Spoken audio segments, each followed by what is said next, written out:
Let's try that again here. Good evening. So today was a relatively uneventful day on the artistic front, but I've decided to rebuild my kitchen counter setup, which is this beast back here. My place was built in the '70s, and it's built for like a sculptor's studio. So it's one big room, lots of glass, lots of skylights, vaulted ceilings. Great for as a photographer, but there are a few creature comforts which weren't built in. The kitchen was it's a kitchenette was pretty non-existent, other than like a little small counter next to the sink. So when I moved in, I sort of divided the room up into some spaces for a bedroom area, and I cut the kind of kitchen living room area in half with my couch, and built myself a little shelf unit for having a cook surface and my coffee pot and all that fun jazz. At the time, I kind of did it on the cheap side, so I bought myself some little metal like wire shelves, and then put a countertop on there, and it works, but it looks pretty ghetto. Uh, and it's just I'm old enough now, or even though I don't own this place, I want to at least look somewhat nice. So, sorry, a little gassy.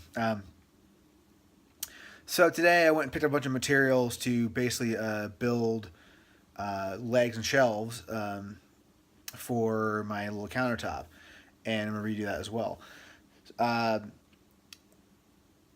my dad was a carpenter, and so I've grown up around that quite a bit. I've built my own studio. I live in Seattle, so I've done a lot of worked in a few houses here and there, but I don't have a lot of tools at this point. Most of the stuff I've owned over the years has been given away as gifts when I moved down to LA, and just kind of disappeared. So um, basically today I was working with the skill saw, which is really fun when you're trying to cut joints and stuff in multiple beams. Like I would have killed for table saw today to pull this stuff off. Um, One of the reasons I didn't film today is because I think my dad will probably watch this, and I'm sure he would be rolling his eyes watching me try to do all these joints with a skill saw.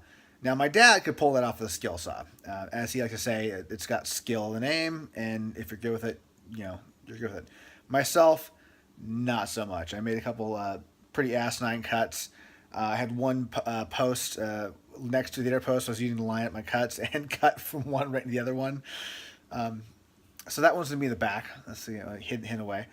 But hopefully I'll have it done tomorrow, like about midday. I want to get it glued up and let it sit aside so it can dry for a day. And then what I'm planning on doing with this piece here is I'm going to take this thing down.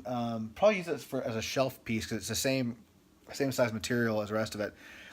And what I'm thinking is doing a kind of mural on this thing back here. Um, for a while, when I first set this thing up, I had just natural wood, and it was just kind of bugging me. It was just kind of bland, so I painted it black, and now it just feels too dark.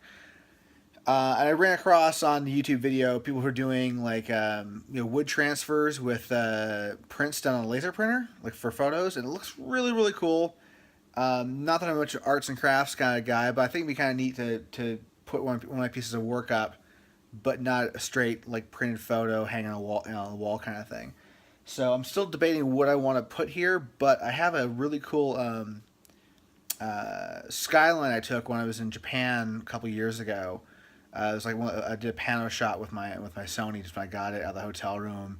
Really detailed. I think it would look probably good across here. The only thing I'm running into is when I went to Kinko's, they only do like 11 by 17 on a laser printer, which this is 18. I believe. I mean, it's 16. That's my fit. But I'd have to do multiple panels, and if I'm doing a pano shot like that, I do really careful to line every seam up when I'm gluing the paper down, because if not, it's going to look horrible. So I'm gonna make a couple calls tomorrow, see if I find if there's any print houses that do like a laser printer, but do it on a roll, so I can get one continuous long piece. The other option I was thinking was maybe doing like a collage, and maybe grabbing a bunch of my photos, um, and that way I can actually make turn them sideways, weird angles, And if I do multiple panes, and I basically make them 11 by 17, and I just cut them out, and then if they overlap, doesn't matter because they're gonna overlap anyways. So that might be the ticket. I'll probably work on that tomorrow, after I redo the rest of the shelf to see how this will, put together. But I really think it'll look kind of cool and neat. Just have a little bit of background difference here. Something better to look at when I walk in my house. I've got, if you see this up here, across the, right there, I have a bunch of like technical diagram prints that I got off Amazon of cameras. And they're all old vintage cameras. There's a company makes them. They look like they're done on a chalkboard, which I think looked really kind of cool. I kind of dug the idea of putting something up there. It looked was an interesting look, but it wasn't necessarily my own work. I don't have a lot of my own stuff hanging up. I'm just kind of for the most part, I think I only have like one or two of my prints in the house that are actually mine. Everything else is other people's work or other paintings that I've been hanging up. So I think to have something back here would probably look kind of cool. But if I can do it in such a way that's not like, hey, my photos, it might be a little more subtle, a little more kind of a conversation piece. So I'm gonna give that a shot. But yeah, that was basically today. I'll show you guys some footage of the shelves tomorrow as I get them assembled. I was just being a little bit self conscious today while I was out there cutting away. Basically, because it was me just hacking away at 4x4s with a small skill saw, which isn't really that interesting to look at. And combined with the fact that I feel like a bit of an idiot for not having the right tools. Like I said, I would have killed for table saw today. It would have saved me a lot of time, or a router would have been amazing. But yeah, so that's kind of the day for today. And then tomorrow we'll be finishing this thing up, getting it glued together, and hopefully getting my kitchen put back together so I can cook, because it's kind of a pulled apart disaster right now. If I showed you the other side of this thing, it would be pretty hideous, which I'm not going to show you guys because I'm trying to maintain the illusion that I have my shit together in life. The illusion. Anyways, I'll catch you guys tomorrow.